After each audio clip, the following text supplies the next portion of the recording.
పిండిని అయితే ఒత్తుకోవాలి. ఈ విధంగా బతలు అయితే అంత బాగోదు, ఇరిగిపోద్ది. కాబట్టి ఇక్కడ ఈ విధంగా అయితే ఈ మందంగా సరిపోతుంది. ఇప్పుడైతే కట్ చేసుకుందాం చాకుతో. గుజరాత్ స్పెషల్ అండి ఇంకా దాల్ ఢోక్లా. ఈ విధంగా చాలా సింపుల్గా ఈ విధంగా తయారు చేసి మీకు చూపిస్తున్నాను. అయితే వీళ్ళైతే వాళ్ళు వెల్లుల్లి ఉల్లిపాయ అయితే వాళ్ళు వాడరండి. ఇందులో అయితే మీకు కావాలంటే ఇందులో వేసుకోవచ్చు. ఇంకా అందులో ఇప్పుడు నవరాత్రులు కాబట్టి ఇంకా చాలా వరకు వాళ్ళైతే వెల్లుల్లి ఉల్లిపాయను అయితే తినరండి. ఇంకా ఉల్లి వెల్లుల్లి లేకుండా ఈ విధంగా దాల్ ఢోక్లా చేసి చూపిస్తున్నాను. ఇంకా అలాగే ఇక్కడ డైమండ్ ఆకారం ఈ షేప్లో వస్తే సరిపోతుంది. దాన్ని కట్ చేసుకున్నాను చూడండి.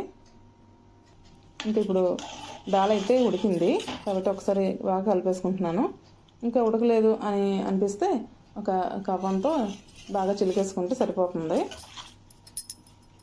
ఇంకా ఈ విధంగా బాగా ఉడికిందండి పప్పు.